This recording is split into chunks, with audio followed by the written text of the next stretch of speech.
আর বিপদ আসলে এটাকে নেগেটিভলি নেবেন না সব সময়। বিপদ আপদ এটা অনেক পজিটিভ ভালো জিনিস আমাদের জীবনে বয়ে নিয়ে আসে। শাইখুল ইসলাম ইবনু তাইমিয়া আলাইহি রাহমা উনি বলতেন, খুব দামি কথা, খুব হেভি ওয়েট কথা, মনোযোগ দিয়ে শুনুন। তিনি বলতেন, যে নেয়ামত তোমাকে আল্লাহ থেকে দূরে সরায়, ওই নেয়ামতের চেয়ে বিপদ ভালো, যে বিপদ তোমাকে আল্লাহর দিকে ধাবিত করে।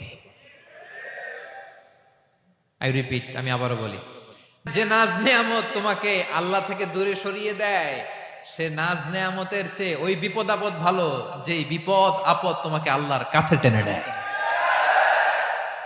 তাহলে বিপদ আপদ আসলে আপনি হতাশ হবেন? আর কখনো দুঃখ করবেন? মোয়ারের ভাইয়েরা, আর মন খারাপ করবেন?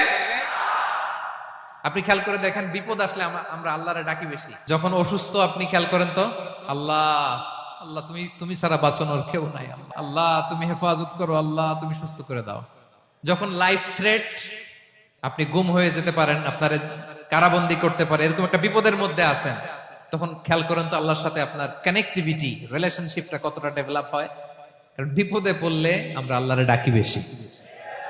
তাহলে বিপদ আপদেরও কিছু পজিটিভ সাইড বা দিক আমাদের জীবনে আছে না নাই?